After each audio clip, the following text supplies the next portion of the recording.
옆 사람 보시면서요, 오늘 나오신 것은 특권입니다. 할렐루야. 하나님 앞에 나오고 싶어도 나오지 못하는 사람들이 있습니다. 이 대한민국에 태어나서 우리가 신앙생활을 할 수 있다는 것 얼마나 큰 축복입니까? 200년 전에 우리가 예수를 믿는다면요, 이 땅에서도 200년 전에 우리가 예수를 믿었더라면 우리 끌려가서 죽을 수도 있습니다. 목배임을 당할 수도 있습니다. 이 나라 이 민족이 처음부터 예수 믿는 나라가 아니었잖아요. 그러나 우리에게는 예수님을 마음껏 부르짖을 수 있는 은혜가 주어졌습니다. 2년 전만 해도 막 부르짖어 기도한다는 것, 이것 조금 부담감이었습니다. 왜 그러냐면 위에 주인집, 밑에 권사님네 있었지만 이 밤에 부르짖어 기도하는 것도, 새벽에 부르짖는 것도 이게 막 하긴 했지만, 그래 하세요, 저는 저 갈 길 갑니다 했지만, 담임 목사로서는 굉장히 그것이 그냥 말 못할 부담감이었습니다. 그래서 기도했잖아요. 하나님, 마음껏 부르짖을 수 있는 교회. 할렐루야. 세움교회가 에베네셀 교회에 있을 때에 그 곳을 떠날 수밖에 없는 게, 주일날 드럼을 치면 그 막국수집 주인집에서 뭐라고 한대요. 왜 그러냐면 이 드럼을 치면 그 밑에 있는 막국수집에서 손님들이 시끄럽다고 하나 봐요. 그러니까 계속적으로 좀 얘기를 했나 봐요. 주일 낮 예배 때도, 찬양 예배 때도 이게 드럼 치는 거에 대해서 이런저런 말이 있으니까, 그래서 그 교회도 옮겨야겠다 기도하여 간구했는데, 어느 날 갑자기 한 교회에서 우리 합합시다 해가지고 합하고 은혜 가운데 합했죠. 그러면서 지금까지 잘 달려오고 있고, 우리에게도 하나님이 부르짖어 기도할 때에, 간구할 때에 하나님이 친히 응답하여서, 이렇게 정말로 저는 이게 참, 저희 집사람이 리모델링 있는 교회 말이 돼야 안 돼요? 리모델링 되어 있는 교회 말이 됩니까 안 됩니까? 이민숙 권사님은 당연하죠 이런 식으로 쳐다보시는데요, 리모델링을 했으면 안 가려고 하는 거죠. 왜 리모델링 그 비싼 돈을 하고 왜 가겠습니까? 이게 4억 5천짜리 리모델링입니다. 엘리베이터, 이게 다 LED까지 이 모든 것을 다 장비를 붙여놓고, 그리고 저희 선배님이 스피커 공사 같은 거 하고 다니시는데, 이 스피커 장비가 이게 비싼 장비래요. 근데 안 쓰는 장비예요. 비싼데 잘 안 쓰는 장비. 이게 비싼데 좋대요, 장비는. 그러나 교회에서는 이 장비를 잘 안 쓴대요. 고가임에도 불구하고 효과는 그렇게 이게 교회용으로는, 다른 용으로는 좋은데 교회용으로는 그렇게 좋지는 않대요. 일반적인 걸 쓰는데 이 장비가 굉장히 좋은 장비거든요. 스페인 젤이에요. 그런데 이렇게 고가의 장비들을 다 마련해놓고 웬만하면 그것을 성전 건축할 때 떼어갑니다. 왜냐하면 비용 자체가 비싸기 때문에 떼어다가 넣어도 상관없습니다. 그런데 이 모든 장비를 다 준비해놓고 문만 들어오시오, 이런 데가 있겠어요? 기도했지만 아유, 왜 이런 기도를 하자고 하는 거야. 하자고 했지만, 저는 하자고 하지만 하면 합니다. 속으로는 이런 얘기 생각을 합니다. 이런 기도가 되겠어? 저도 그래요. 그럴 때가 있어요. 그런데 기도는 하면 할수록 기도하다 보니까 뭐가 생기죠? 믿음이 생겨요. 우리가 믿음이 안 생길 때에 기도를 해야 합니까? 말해야 합니까? 이런 얘기를 해요. 믿음이 안 생기더라도 기도하는 겁니다. 하나님이 우리에게 말씀을 주었다면, 하나님이 우리에게 약속을 주었다면, 하나님이 누군가를 통하여 나에게 말씀하신다면 되겠어? 이렇게 생각은 해도 그것이 어느 날 나에게 그래, 기도해야겠다 이 믿음을 가지고 기도하면 하나님께서 그 기도 가운데 길을 보여주십니다. 아멘. 그래서 우리가 왔잖아요. 불과 2년밖에 안 된단 말이에요.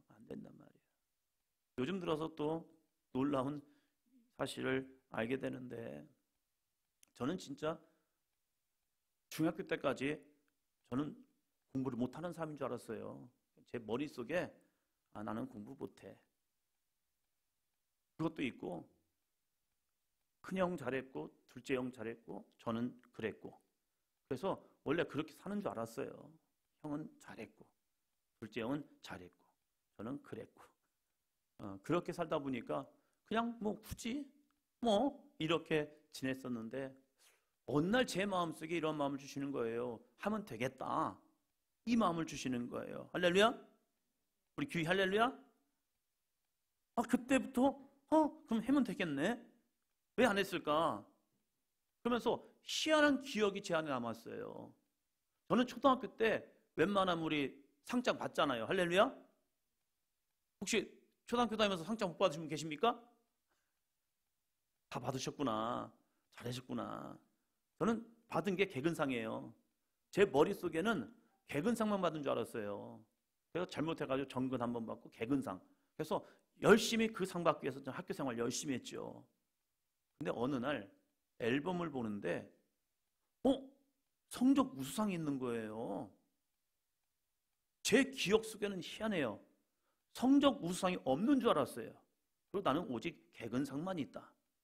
저희 아버지 어머니가 저를 건강에 놔주셔가지고 나는 개근상만 있다라고 생각하고 살았어요.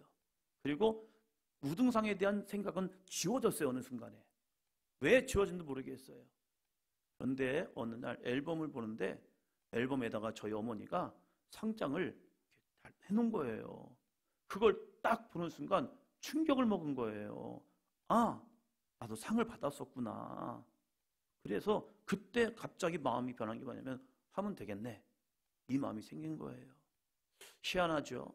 사단은 우리들 마음속에 하나님과 우리와의 관계 속에서 나만의 지우는 이 일을 해요. 좋은 기억들을, 좋은 믿음의 역사를 생각나게 해가지고 주님을 붙들어야 하는데, 그 어렸을 때 주님과의 아름다운 관계들, 이걸 싹 지워내요. 김금석 성도님을 만나가지고 몇 번 대화를 했는데, 그 시원이가 집에 가서 이렇게 기도했는데요. 주여, 주여, 주여, 라라라라라라라라 이렇게 한대요. 선생님이 누구냐 했더니 정선우 집사님이래요. 그래서 이정선 선생님 주여 주여 주여 하고 라라라라 해가지고 그 딸이 물어봤대요. 엄마 얘 왜 이래요? 했더니 얘 방언 기도하는 거야. 방언이 뭔데요? 교회에서 이렇게 기도하는 거야. 그렇구나. 그렇게 기도한다는 거예요. 그런데 그것이 아이들이 보는 게 많거든요. 경험하는 게 많거든요. 근데 그 가운데서 내가 무엇을 보고 무엇을 기억하느냐, 그것은 하고 싶어 하는 게 아니라 성령께서 그 마음을 주장하시는 거예요. 우리 정시은이가 어린이집 다닐 때 이렇게 기도했잖아요. 또 어린이집에서 이렇게 기도하는 모습. 그래서 너는 어느 교회 다니니? 사도인전 교회 다니니? 그렇구나. 사도인전 교회 이렇게 기도하는구나. 할렐루야. 근데 조금 믿음이 식었나? 요즘 손이 좀 밑으로 내려가기도 하는 것 같고 그래요. 어렸을 때 이 거룩한 추억이 기억나야 하거든요. 근데 잘못하면 사단이 그걸 지워내요. 그러면서 성장하면서 아이들이 믿음 없는 줄 아는 거예요. 은혜를 체험하지 않은 줄 아는 거예요. 3살, 4살, 5살도 성령 받을 수 있습니다. 그 성령이 그들의 마음속에 순수한 심령 속에 임하거든요.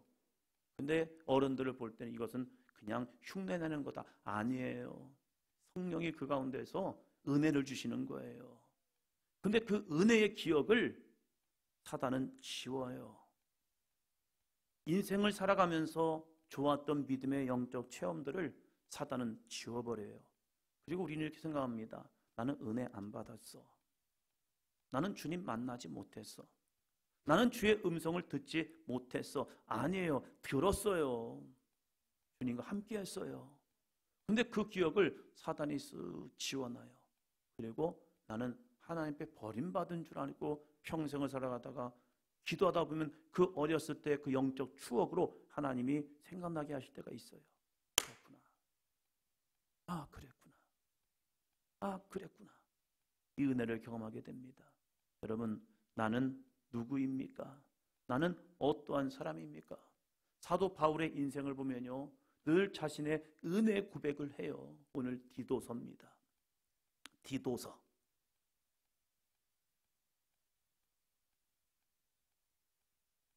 신약성경 348조 디도서입니다.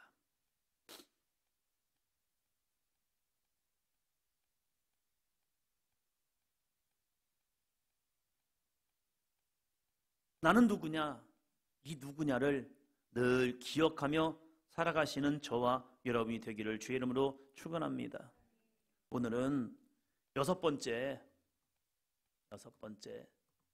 같이 합니다.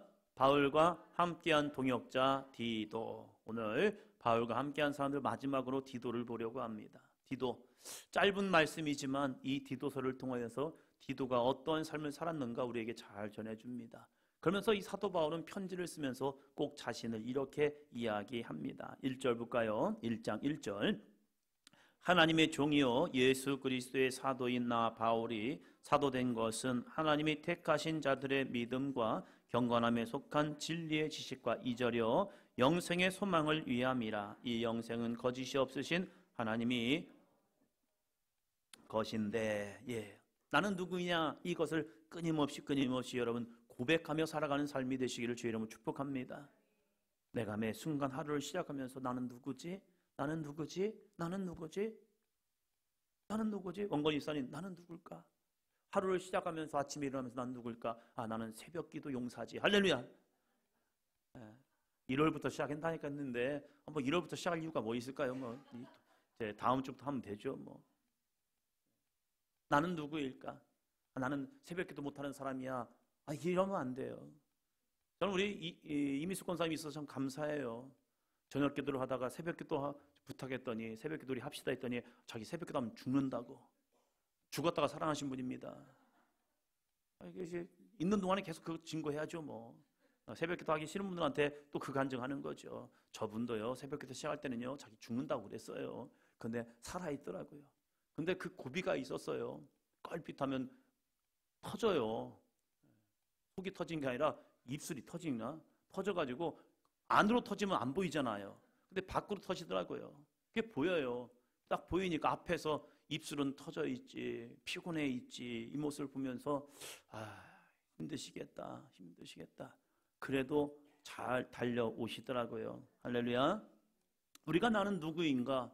희한하죠? 사탄은 우리에게 나의 존재를 보면서 너는 못하는 존재야. 너는 못해. 유이는 기도 못할까? 잘하죠. 얼마나 소리를 잘 지르는데요. 주여, 주여, 주여. 할렐루야. 그 소리로 주님을 부르는 거예요. 주여 하면서요. 그럴 때 주님이 나를 보면서 그래. 너가 나를 부르짖는구나. 엄마를 찾을 때 엄마 소리 지르면 얼마나 찾을까요? 엄마! 엄마 없냐? 엄마! 하면서 이 믿음으로 주님을 찾는 거죠. 왜요? 부르면 나타나거든요. 정시현! 하면 정신이 있다 나타날 거예요. 누나한테. 누나 불렀어요. 너 이것 좀 해. 알았습니다. 하면서 다 하고. 부른다는 것은 뭐냐면 확신이 있는 거예요. 나의 부르짖음에 반응하겠다. 우리가 하나님을 부르며 찾을 때에 하나님은 우리에게 반드시 응답하십니다. 그럴 때 나는 누구인가를 찾아야 한다는 거예요. 사도 바울은 자신을 이렇게 말합니다. 하나님의 종이요 예수 그리스도의 사도인 나 바울. 여러분, 바울이 사도입니까? 예수님의 사도였습니까? 아니죠. 디모데에서 말할 때 자신을 나는 비방자요 박해자요 폭행자였다는 거예요. 사도 바울은 그랬어요. 자기는 비방하는 자였어요. 예수 믿는 거에 있을 때는 비방했어요. 그리고 그는 박해자였잖아요. 폭행하는 사람이었어요. 사람을 죽이는데 앞장선 사람이었단 말이에요. 그러한 사람이 과거를 지워버리고 나는 하나님의 종입니다. 나는 예수 그리스도의 사도입니다. 할렐루야. 맞아요. 우리들도 기도 못했고 믿음 생활 못했고 헌신도 못했어요. 아까워서요. 시간이 아깝고 물질이 아깝고 내 헌신이 아까운 거예요. 이 헌신이야 다른 데 가서 쓰면 훨씬 더 낫겠다. 그렇던 우리들 믿음인데 어느 순간에 나 자신이 하나님의 종이 되었고 예수 그리스도의 사도가 되어 있는 거예요. 그것은 처음부터 되어지 않았어요. 내가 믿음으로 선포하면서 나가는 겁니다. 할렐루야. 좀 부족하더라도 좀 연약하더라도 당신은 하나님의 종입니다. 예수 그리스도의 사도입니다. 할렐루야. 옆 사람 보시면서요. 당신은 예수님의 사도입니다. 신사도주의냐? 아니요. 이러한 생각으로 우리들을 올가매요. 잘못된 신학들이 우리의 신학 마음을 얼마나 올가매는데요. 유대인들이 하나님을 아버지라 부르면요 신성 모독이라고 했어요. 돌로 쳐 죽였어요. 왜요? 감히 하나님을 아버지라고 불러? 야훼 하나님, 여호와 하나님도 못 불렀어요. 하나님의 이름을 부르면 내 입술로, 인간의 죄악된 입술로 하나님의 이름을 불러, 그 경건하신 하나님의 이름을 불러, 너 죽는 거야. 이렇게 구약의 사람들 생각했어요. 그런데 하나님은 아니 내가 오늘 너를 낳았도다, 너는 내 아들이라. 할렐루야. 그건 구약에서 선포된 말씀이란 말이에요. 그런데 그들은 하나님이 이 백성들을, 이스라엘 백성을 부르면서 나는 너희의 하나님이 되고 너희는 나의 백성이 될 거야. 야 너희들이 나한테 아빠라고 불러봐, 아빠라고 불러봐. 그런데 내가 어떻게 아빠라고 불러요? 저는 아빠라고 부를 수가 없어요. 저를 종이라고 불러주세요. 이러고 있는 거예요. 아니 너는 내 아들이야. 내가 너를 지명하였고 내가 너를 부르나니 넌 내 것이다. 진호이 같은 야곱, 너 같은 존재, 정말 하찮은 존재지만 내가 너를 지명하여 불렀어. 너는 내 거야. 내가 너를 책임질게 함에도 불구하고 이스라엘 백성들은 그 하나님의 이름을 잘 부르지 못했어요. 그럴 때 예수님께 제자들이 묻잖아요. 예수님, 우리에게 좀 기도 좀 가르쳐 주세요. 예수님은 정말로 열심히 기도하면서 하나님과 교통하는 것 같은데 우리에게 좀 기도 좀 가르쳐 주세요 라고 말할 때 예수님이 뭐라고 말합니까? 야 하나님을 아버지라고 불러도 돼. 불러보지 않겠니? 사랑합니다. 하늘에 계신 우리 아버지요, 하늘에 계신 우리 아버지, 하나님, 하늘에 계신 나의 아버지. 육신의 아버지는 연약하고 부족하고 우리에게 상처도 주고 아픔도 줍니다. 그러나 영적인 우리의 하나님 아버지는 늘 우리의 편이 되어주시고 우리를 붙들어 주시고 우리에게 능력을 주시고 우리에게 구원과 은혜와 능력을 줄 줄을 믿습니다. 그 하나님 우리를 부르지 않냐? 야 너 아빠라고 불러봐. 아빠라고. 야 나를 아빠라고 불러봐. 그럼에도 불구하고 저는 감히 부를 수가 없습니다. 아니 괜찮아요. 우리 하나님을 아빠라고 부르며 내 영적 정체성이 세워져 나가는 삶이 되기를 주의 이름으로 축복합니다. 아빠가 뭔데요? 아빠. 저는 저희 아버지에게 너무 감사한 것은 첫째, 둘째, 셋째가 있지만 막내로서 살아가면서 저희 아버지는 아들 저한테는 너무 포근한 존재였어요. 엄마 아빠 주무시는 그 가운데를 비지고 들어가서 아빠의 그 팔베개를 베고, 그 알통 있는 팔베개가 너무 좋더라고요. 그럼 아빠가 팔베개 베고 있고 그러면서 아빠 품에서 자는. 근데 제가 기억 속에는 저희 형들은 그걸 못했던 것 같아요. 그걸 보면서 어쩌면 우리 막내가 저를 닮았을까. 비비고 들어오는 그 모습을 보면서 똑같구나. 근데 저는 아버지가 너무 친근했어요. 그러니까 아빠가 너무 좋은 거예요. 아빠. 그래서 하나님을 향해서도 하나님 아버지라고 부르는 것이 너무 그냥 좋은 거예요. 아빠의 기억과 저희 아버지에 대한 기억과 하나님에 대한 기억이 이게 같이 하나가 될 때에 그냥 아버지라고 하면 하나님 아버지도 그냥 감사의 눈물이 나오는 거고 저희 육신의 아버지도 그냥 감사의 눈물이 나오는 거예요. 그렇지 않은 환경들도 있죠. 한 목사님께서 교회에서 하나님 아버지에 대해 설교를 하는데 한 청년이 이게 듣는 자세가 있잖아요. 너무 불편하게 듣고 그러면서 예배가 끝나고 목사님 앞에 저는 하나님 아버지가 너무 싫습니다. 저 아버지에 대한 기억은요 아버지가 너무 싫었다는 거예요. 그래서 하나님 아버지라고 부를 때 그 아버지가 연상이 되고 기억나고 생각나가지고 막 가슴이 막 쪼여오는 거예요. 뛰쳐나가고 싶은 거예요. 왜요? 아버지와의 관계가 그런 관계였기 때문에. 근데 그 목사님이 그 청년을 붙잡고 야, 네 육신의 아버지는 이런 상처와 아픔을 주었지만 하나님 아버지는 그렇지 않다. 육신의 아버지는 불완전한 존재이지만 하나님 아버지는 완전한 존재이시다. 그러면서 하나님의 사랑에 대해서 설명하는데 여전히 그 마음에는 아버지에 대한 상처 때문에 그 마음이 열리지 않지만 그래요. 그러면 내가 그 하나님 아버지를 한번 믿어보겠습니다. 사도 바울도 마찬가지이죠. 사도 바울은 자신을 하나님의 종이요 예수 그리스도의 사도로 자신을 이야기합니다. 그러면서 자신을 자랑하기 위해서가 아닌 거예요. 디도야, 나 같은 비방자요, 박해자요, 폭행자인 나도 주님이 하나님의 종으로서 나를 불러주셨고 예수 그리스도의 사도로 나를 불러주셨다. 사도라는 기준을 보면 나는 사도가 될 수 있는 존재가 아니다, 디도야. 그러나 주님이 나를 그러한 존재로 부르셨어. 그래서 나는 세상 누가 나를 사도라고 아니라고 부정한다 할지라도, 아니, 주님이 나를 부르셨거든. 주님이 나에게 말씀하셨거든. 내가 너를 이방의 사도로 내가 너를 부르노라. 그 거룩한 영적 사명감을 가지고, 정체성을 가지고 그는 끊임없이 고백합니다. 누가 뭐라고 그래도 예수 그리스도의 사도인 나 바울. 목사로 살아갈 때 이게 또 흔들릴 때가 있더라고요. 내가 목사로 사는지 뭘로 사는지 잘 모를 때가 있어요. 그래서 이 마음이 흔들릴 때가 있어요. 그때 제가 붙드는 것은 그겁니다. 나는 목사다. 나는 목사다. 주변에서 뭐라고 하든지 나는 목사다. 그래서 목사로 그냥 살고 싶다. 이런 저런 얘기가 들려오지만 그래, 그래도 난 목사다.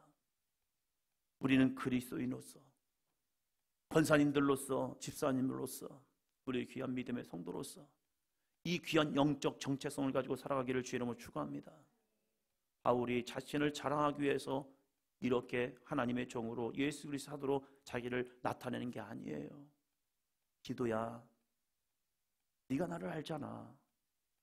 나도 그런 삶이잖아. 너는 한번 답니다. 나보다 나아. 옆 사람 보면서요, 너는 나보다 나아.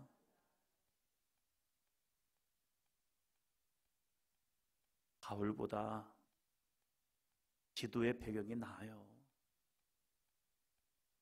믿음의 뿌리를 보면 디도가 나을 거예요.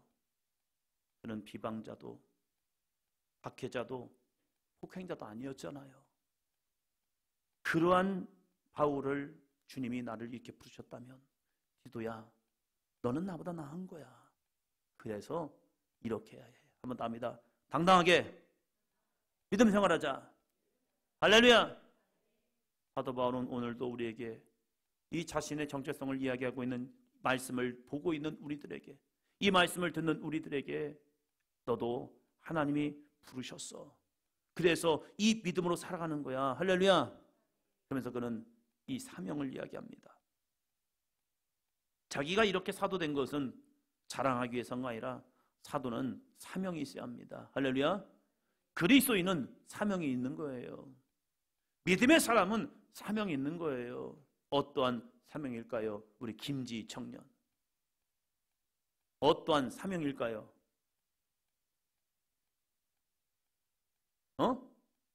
지상명령 사명이죠. 박수 한번 쳐주세요. 말씀이 이제는 먹힌대요. 할렐루야. 우리에게는 어떠한 사명이 있느냐? 나만 잘 먹고 잘 사는 것이 아니라 하나님의 우리를 부르신 목적, 하나님의 우리를 거룩한 성도로 우리를 부르신 목적, 예수 그리스도의 보혈로서 우리를 정결케 하시는 목적, 주홍같이 붉은 죄를 맑게 씻어주시는 하나님의 거룩한 목적이 무엇이냐? 우리를 하나님의 사람으로 부르셔서 하나님의 귀한 사역을 감당하라는 겁니다. 사도로 부르셔서 사명을 주시는 거예요. 그것이 이 사도 바울이 살아가는 삶의 목적입니다. 우리의 삶도 마찬가지입니다. 우리의 삶도 우리를 그리스도인으로 부르시고 성도로 부르시고 집사님으로 부르시고 권사님으로 부르셨다면 이 거룩한 사명을 가지고 살아가기를 주의 이름으로 축원합니다. 어떠한 사명이요? 한번 더 합니다. 지상명령. 할렐루야. 주님이 우리에게 명령하신 귀한 명령이요. 이 명령을 받들어 살아갈 수 있는 삶, 그래서 우리의 삶을 통하여 우리의 주변이 하나님의 나라가 되기를 축복합니다. 우리의 가정이 하나님의 나라가 되기를 축원합니다. 우리의 학교가, 우리의 일터가, 직장이 하나님의 나라가 되기를 축원합니다. 그것은 내가 하나님의 사람으로 살아가면 되는 거예요. 사도 바울은 내가 이렇게 종이요 사도로서 살아가는 것은 왜 사도가 되었느냐? 1절 후반부에 하나님이 택하신 자들의 믿음과 경건함에 속한 진리의 지식과 2절 영생의 소망을 위함이라. 세 가지를 이야기해요. 하나님이 택하신 자들의 믿음, 하나님이 택하신 자들의 믿음. 하나님이 택하셨다고 다 믿음이 있는 게 아니잖아요. 하나님이 택하신 성도들에게 믿음을 충만케 하라고 자기를 부르셨다는 거예요. 할렐루야.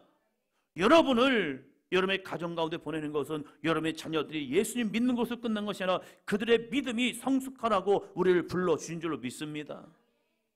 우리가 교회에 와서 해야 할 것은 내가 하나님의 택함 받은 자 맞아요. 그 믿음으로 하나님 내 안에 믿음의 믿음을 주옵소서. 할렐루야.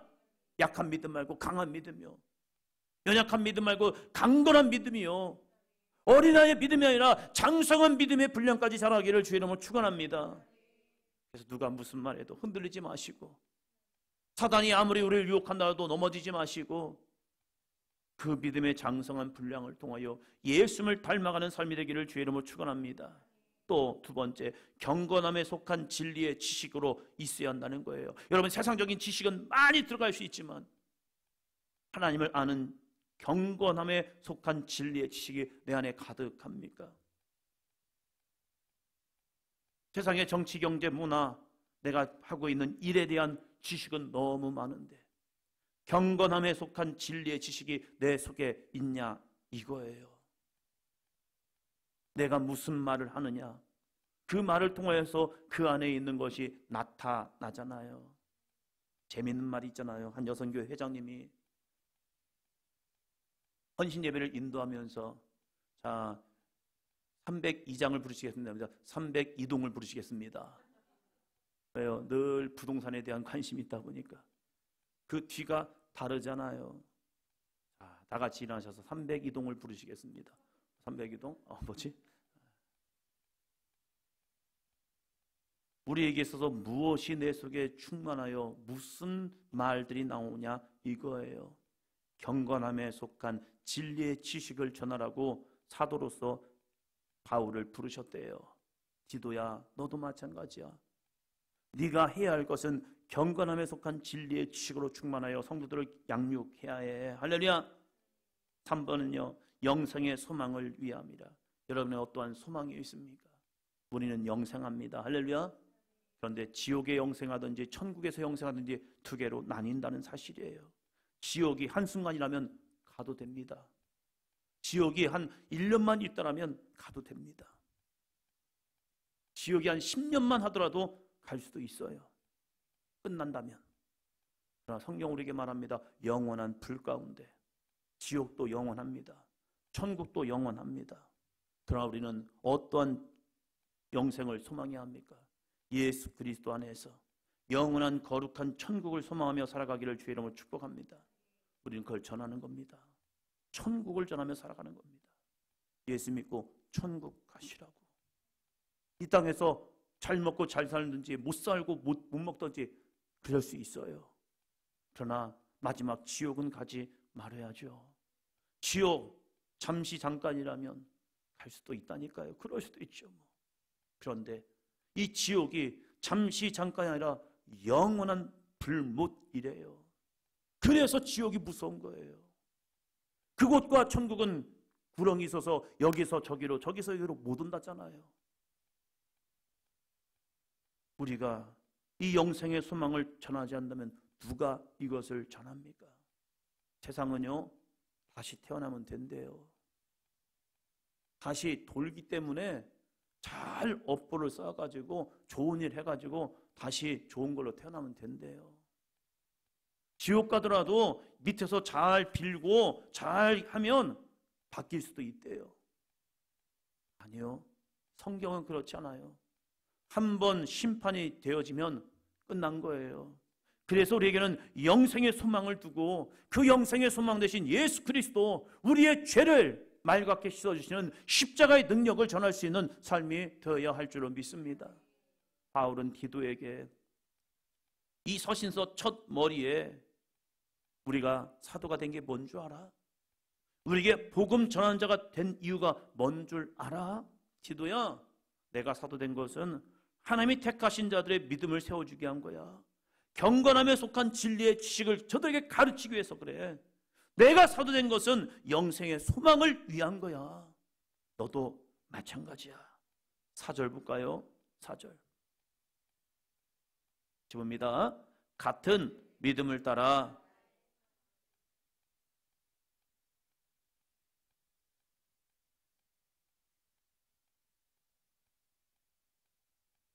같은 믿음을 따라. 아멘.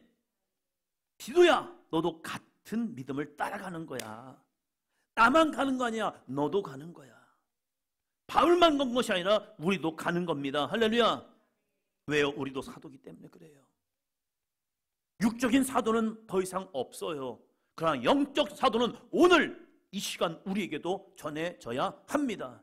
이 거룩한 사도가 되어 보내심을 받는 곳에 가는 거예요. 사도가 뭔데요? 보내심을 받은 자예요. 그건 직분이 아니라 거룩한 사명이더라고요. 예수님이 제자들을 부르시고 그들에게 사도라고 명하신 거예요. 사도라고 명하신 걸 보니까 그들을 파송할 때더라고요. 너희 가라. 내가 너희를 보낼게. 너희는 가. 제자에서 그들을 보내셔요. 세상으로 보내시면서 그들을 사도라 명하시더라고요. 내가 너희를 보낼게. 이제 너희는 제자로서 머물지 말고 이제 나아가서 하나님의 나라를 선포하라. 그리고 이 사단 마귀의 역사를 멸하라. 그리고 하나님의 영광을 증거하라. 그것이 사도들의 거룩한 사도로 명하신 이유더라고요. 오늘도 우리를 하나님이 부르셔서 보내시잖아요. 예수 믿지 않는 자들을 통하여, 예수님을 믿지만 대충 믿는 그들을 향해서 보내시면서 그들에게 뭐랍니까? 하나님이 택하신 자들의 믿음을 세워주기 위해서 당신 진짜 믿음 있는 거예요? 없는 거예요? 믿음 바르게 해야죠. 신앙을 붙들어야죠. 경건함에 우리가 속해야죠. 세상과 어떻게 짝하며 살 수 있겠습니까? 정말로 이 다니엘 기도의 이번 20일 기도를 통해서 제가 몇 분을 은혜 받는 몇 분들이 있어요. 다 받죠. 그 중에서 더 많은 은혜를 받는 분이 참 단순 무식하지만 은혜였던 것이 뭐냐면 권호중 집사님이요. 밑도 끝도 없이 갑자기 술 얘기하면서 믿음의 사람들 술 먹지 말라고. 자기도 간증하고 다녔지만 자기 술 먹고 다녔다고. 근데 그것이 얼마나 하나님이 기뻐하지 않는 일인 줄 내가 몰랐다고. 그런데 이제 깨닫고 보니까 정말로 이것은 죄였다고. 그러면서 술 먹지 마시라고. 그것도 그 성도님 집사님을 통하여서 그걸 외치고 있는 거예요. 이 정도는 괜찮아. 이게 얼마나 우리 이 시대에 타협하는 믿음인데요. 그런데 그 집사님이 그걸 위해서 세운 게 아니었던 것 같아요. 근데 성령께서 그를 그곳에 세우시면서 그 자신에게 주셨던 감동에 순종하여 그거 술 먹지 마시라고. 그거 하나님이 기뻐하지 않는 일이라고. 그 하나의 이 큰 그 주제를 가지고 와서 그거 전하다가 시간이 흐르고 시간을 모습보면서 야, 참 값지다. 한 번 이야기하고 끝날 수 있는 문제인데 반복해서 한다는 것은 쉬운 게 아니거든요. 그런데 그 하나님의 감동, 성령의 감동에 순종하여 그 많은 사람들을 향하여 그 매체를 보고 있는 그 다니엘 기도를 보고 있는 사람들 향해 그렇게 외치는 그 모습 참 귀하다. 사도 바울은 디모데에게 내가 이 길을 가며 있어서 나만 가는 게 아니라 이 디도에게 이런 말을 해요. 같은 믿음을 따라. 우리는 같은 믿음의 길을 갑니다. 제가 가는 길이나 여러분의 가는 길이나 똑같은 거예요.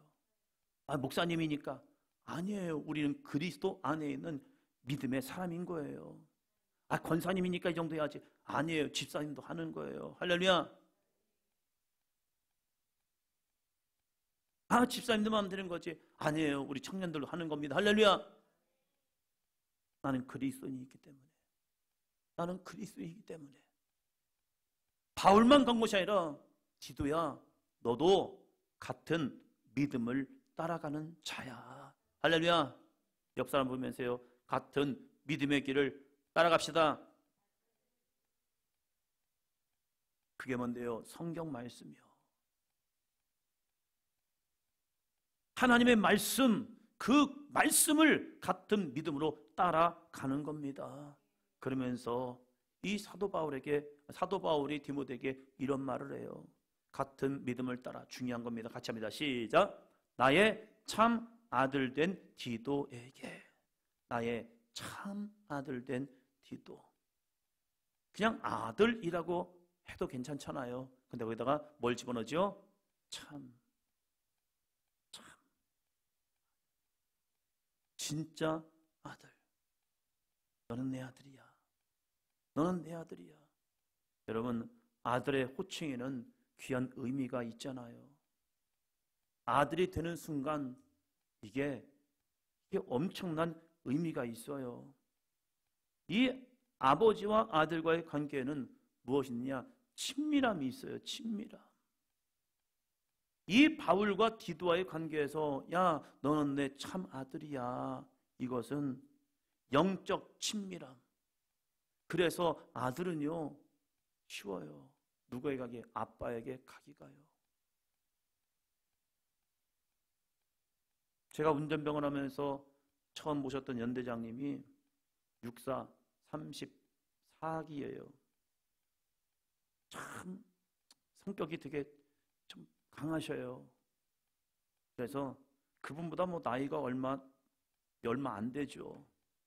그리고 그 중에서 선배 대대장도 있었어요. 연대장은 무궁화가 3개, 대대장은 무궁화가 2개. 근데 한 대대장님은 그분보다 선배예요. 선배님이 육사 선배님인데 진급을 못 하셔가지고 대대장하고 계셨어요. 근데 그분도 후배지만 조금 이 후배를 좀 불편해 하셔요. 좀 강해가지고. 그런데 그 집 아들이 있었거든요. 아들. 저한테 운전병 아저씨 이렇게 얘기를 하고 그래요. 학교 갈 때 태워도 주도 그래요. 가끔씩. 그러면서 이런저런 얘기를 하는데 다들 그분을 부담스러워해요. 얼마나 부담스러운데 부대 전체가. 그런데 그 아들은요, 그 아버지를 너무 편하게 생각해요. 아버지한테 말도 안 듣고 그래요. 그분한테 격려 못하면요, 영창 보내버려요. 그냥. 이런 분이었어요. 해안경비 소초를 갔는데 정동진 옆에 해안소초가 있는데 거기에 갔는데 밤중에 갔어요. 갑자기 갔더니 이 병사들이 다 모였단 말이에요. 그러다가 갑자기 앉아있다가 일어났어요. 갑자기 일어나면 어지럽잖아요. 그럴 수도 있죠. 여러분 다 건강해져가지고 안 그래요. 근데 한 병사가 팍 일어났는데 어지러웠나 봐요.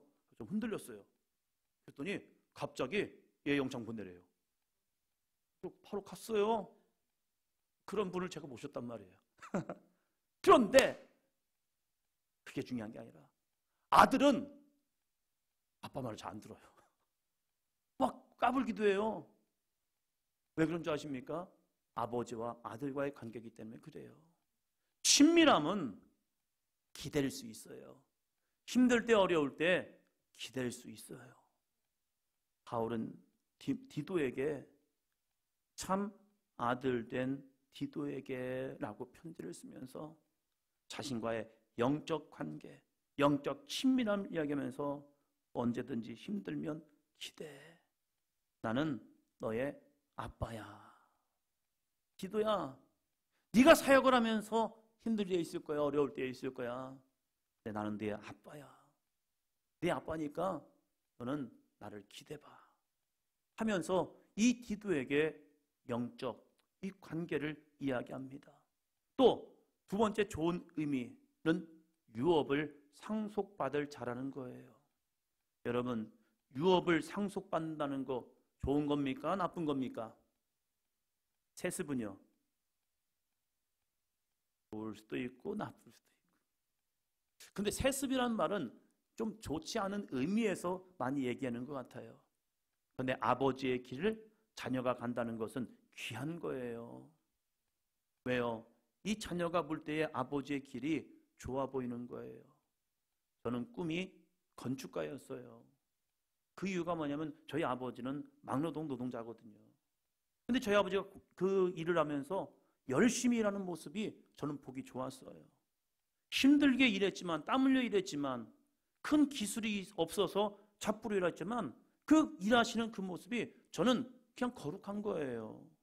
저희를 위해서 수고해 쓰는 저희 아버지의 그 일들을 얘기하면서 아버지가 이렇게 지냈다, 뭐 했다, 이렇게 했다 하면서 그 얘기를 해주셔요 또. 그러면 저희는 그걸 듣고면서 아버지가 이렇게 일하셨구나, 이렇게 힘들게 일하시는구나, 이렇게 일하셨구나, 그러면서 우리를 위해서 이렇게 열심히 사시는구나. 근데 그것이 부끄러운 게 아니라 너무 감사한 거예요. 그래서 제가 꿈이 뭐냐면 건축가였단 말이에요. 아버지가 가는 길을 저도 가고 싶은 거예요. 그게 특별히 뭘 하고 싶은 게 아니라 그 길이 좋아 보이는 거예요. 그래서 저도 하나님, 저도 건축가가 되고 싶습니다. 아버지가 했던 거 저도 하고 싶습니다. 이런 마음으로 살았단 말이에요. 그것은 존경 때문에 그래요. 그런데 그 아버지가 하는 일 싫으면 쳐다도 안 봐요. 갑자기 우리 막내가 또 생각나네. 그 길이 좋으면 그 길을 가고 싶단 말이에요. 이 지금 바울은 디도에게 너는 참 아들이야. 이것은요, 나의 이 가는 길을 상속받을 귀한 자녀야. 좋은 편으로 너는 상속자야, 계승자야, 전수자야, 승계자야 하면서 내 영성이 너에게 그대로 갈 거야. 그래서 너 두려워하지 마. 너 걱정하지 마. 너 염려하지 마. 자녀는 놀라운 게 부모를 닮더라고요. 우리 교회에서 가끔 이 얘기를 해요. 정시우는 아빠를 그렇게 많이 닮았대요. 근데 봐도 닮았어요. 근데 놀라운 것은요, 유이를 보면 또 엄마를 닮았더라고요. 그 엄마를 보니까 또 그 엄마를 닮았어요. 아주 비슷비슷해요. 왜 그러냐면 자녀라는 사실 때문에 그래요. 자녀는 닮더라고요. 이 바울이 디도가 사역자가 되어서 나아갈 때에 디도가 많은 근심과 염려가 있었던 것 같습니다. 자기가 자기를 바라볼 때에 내가 어떻게 이 그레데라는 교회를 치료하며 나아갈까? 그레데 교회가 어떤 교회인지 아십니까? 12절 같이 봅니다. 그레데인 중에 어떤 선지자가 말하되 그레데인들은 항상 거짓말쟁이며 악한 짐승이며 배만 위하는 게으름뱅이라 하니. 좋은 곳입니까? 나쁜 곳입니까? 정말로 나쁜 곳이에요. 항상 거짓말한대요. 항상 거짓말한대요. 입만 열면 거짓말이에요. 뭘 믿으라는 거예요 도대체? 이 사람들은 거짓말이 너무 많대요. 왜 그런지 아십니까? 이 그레데라는 지역이 지중해 동부에 있어요. 아프리카에서 이 유럽으로 가는, 터키로 올라가는 이 길에 그 길목에 있단 말이에요. 그래서 그곳이 항만이 발전됐어요. 상업이 발전됐어요. 그리고 로마에 지배하에 있으면서 이 로마 우상숭배가 있어요. 행정의 중심지, 정치의 중심지, 경제의 중심지가 되었어요. 여러분 장사하시는 분들 죄송하지만 늘 손해본대요. 손해보면 장사해야 합니까? 말아야 합니까? 말아야죠. 이거 팔아서 안 났는데요. 그러면 장사해야 해요? 말아야 해요? 말아야지. 왜 장사해요? 손해보는 일을. 네, 거짓말이죠. 거짓말이에요. 어떤 분은 맨날 자기 죽고 싶대요. 근데 아프면 병원 가요. 죽고 싶으면 아프면 그냥 있으면 될 것 같아요. 그러면 조금 있으면 돌아가실 것 같은데 병원 가라고 막 그렇게 해요. 병원 안 들어간다고 그래요. 시집을 안 가겠다는데 미팅은 왜 해요? 이상한 사람들이죠. 시집 안 갈 건데 왜 미팅을 해요? 그냥 혼자 있으면 되지. 그런데 어떤 남자가 잘생겼나 이렇게 쳐다보기 시작하고 맨날 그래요. 그것도 거짓말쟁이죠. 이 장사하다 보면 슥 나오는 것이 자기도 모르게 거짓말이 조금씩 부풀어 나와요. 그래서 그레데인들 보면 대부분이 상업을 했나 봐요. 그러니까 그들의 입술은 어느 순간에 습관이 뭐였냐면 거짓말인 거예요. 슬슬 속이고. 근데 이것이 습관이 되다 보니까 모든 삶에 그냥 거짓말이 쭉쭉쭉 나오기 시작하는 거예요. 근데 믿음 생활하면서도 그들은 그 습관이 잘못되면요, 진실함이 아니라 거짓말이 나오게 되는 거예요. 그리고 악한 짐승이며 배만 위하는 게으름뱅이래요. 이러한 삶을 살았던 것이 그레데인이었대요. 거기에서 디도는 목회를 해야 합니다. 이런 사람들과 목회하는 거 정말로 만만치 않습니다. 목회자 중에 가장 힘든 목회가 시장 안에서 시장 사람들이 모인 사람들과 목회하는 목회자가 되게 힘들대요. 왜 그러면 조금만 이해 타산이 맞지 않으면 싸운대요, 서로 간에. 교인들끼리도 옆집 이렇게 붙어 있고 그러면 손님들이 이 집에서 만지다가 이 집 가서 살 수도 있잖아요. 당연한 거 아니에요? 왜? 이 집에서 만지다가 이 집에 살 수도 있는 거고. 그런데 이것이 손님을 왠지 빼앗아간 것 같은 그런 느낌, 잘못하면. 그래서 잘못하면 교인들끼리 싸우고 막 그것이 교회까지 와서 이런 감정 싸움들이 있나 봐요. 그래서 그분들과 목회하는 것이 만만치 않대요. 사도 바울은 그레데에다가 디도를 남겨두면서 내가 하지 못한 일들을 네가 좀 처리 좀 해라고 하면서 그들은 어떤 사람인 줄 알잖아. 너도 그들은 항상 거짓말장이며 악한 짐승이며 배만 위하는 게으른 뱅이야. 내가 그런 곳에 목회를 하고 있는 거야. 그런데 중요한 게 있어. 너는 내 참 아들이야. 너는 그냥 사역자가 아니라 나의 참 아들이야. 내 영성을 너에게도 있다. 이 믿음을 심어주고 싶은 거예요. 사랑하는 성도 여러분, 우리는 하나님의 자녀입니다. 하나님이 내 안에 계십니다. 성령이 내 안에 오셔서 우리를 붙들어 주십니다. 이 디도는 바울이 나의 참 아들 된 디도에게, 디도야 이거예요. 아버지가 저에게 편지를 주면서 사랑하는 아들에게 이거 하나만 써줘도 저는 너무 좋더라고요. 디도라는 이 사역자가 사도 바울이 나의 참 아들 된 디도야 하면서 이 그레데의 사역을 맡겨줄 때에 이 사역을 바라볼 때 힘들고 어려웠다는 생각을 했을지 모르지만 이 바울의 이 한마디의 믿음의 고백이, 사랑의 고백이 디도를 힘나게 하는 겁니다. 그리고 또 우리에게 도전이 되는 말을 합니다.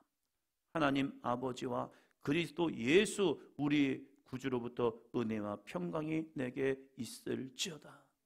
여러분, 은혜와 평강은 누구에게서 주어진다고요? 하나님 아버지와 그리스도 예수 우리 구주로부터. 할렐루야. 은혜는 목사에게 주어지는 게 아니더라고요. 은혜는 목사님의 설교를 통하여 전해진 게 아니에요. 은혜는 하나님 아버지와 그리스도 예수 우리 구주로부터 은혜와 평강이 내게 있을지어다. 할렐루야. 내가 하나님과의 관계, 주 예수 그리스도와의 관계가 되면 우리는 어떤 상황과 형편에서도 은혜와 평강이 넘쳐납니다. 그러나 하나님의 관계와 예수 그리스도의 관계가 깨어지면요, 어떠한 거에도 은혜와 평강은 내게 임하지 못합니다. 사랑하는 성도 여러분, 이 사도 바울은 디도라는 동역자에게 이 말을 해주는 거예요. 교회가 평안하다고, 성도가 말을 잘 듣는다고, 성도가 너의 마음을 편안하게 해준다고 해서 은혜와 평강이 아니야. 성도들이 너를 힘들게 한다 할지라도, 세상이 너를 어렵게 한다 할지라도, 물질이 너를 어렵게 한다 할지라도 하나님 아버지와 그리스도 예수 우리 구주로부터 은혜와 평강이 내게 있을지어다. 이 그레데 섬이 만만한 교회가 아니에요. 만만한 지역이 아니에요. 그들은 거짓말쟁이잖아요. 그들은 속이는 자들, 악한 짐승이며 배만 위하는 자들이었잖아요. 그러나 그런 환경이라 할지라도 하나님 아버지와 그리스도 예수 우리 구주로부터 은혜와 평강이 내게 있을지어다. 내 안에 질병이 있다 할지라도 하나님 아버지와 그리스도 예수 우리 주로부터 은혜와 평강이 있을지어다. 너에게 아픔이 있다 할지라도 하나님 아버지와 그리스도 예수 우리 구주로부터 은혜와 평강이 내게 있을지어다. 내 안에 큰 문제가 있다 할지라도 하나님 아버지와 그리스도 예수 우리 구주로부터 은혜와 평강이 내게 있을지어다. 할렐루야. 그래서 우리는 하나님 아버지를 붙들어야 합니다. 그리스도 예수 우리 주를 붙들어야 합니다. 그 주님을 붙들면 우리는 어떠한 상황과 형편이다 할지라도, 아무리 풍랑이 있는 바다 가운데 우리가 거한다 할지라도 하나님 아버지와 우리 주 예수 그리스도를 붙들면 우리에게는 은혜와 평강이 주어집니다. 사람들이 나를 향해 돌을 던진다 할지라도 내가 하나님 아버지와 우리 그리스도 예수 우리 구주를 붙들고 있다면 돌을 맞아가는 가운데서도 우리에게는 은혜와 평강이 있습니다. 걱정하지 마. 하나님 아버지와 그리스도 예수를 붙들면 내게는 은혜와 평강이 임하노라. 오늘 이 밤이 우리에게 은혜와 평강을 주시는 그 하나님 아버지, 하나님 아버지, 우리의 아버지, 그 아버지를 붙드시고 나를 위해 십자가에서 죽으신 예수 그리스도를 붙드는 이 밤 되기를 주의 이름으로 축원합니다. 그럴 때 우리에게 정말 하나님이 주신 은혜와 평강, 그래서 하나님 나 기뻐요, 하나님 나 행복해요. 옆 사람 보면서 나는 하나님의 은혜로 행복합니다.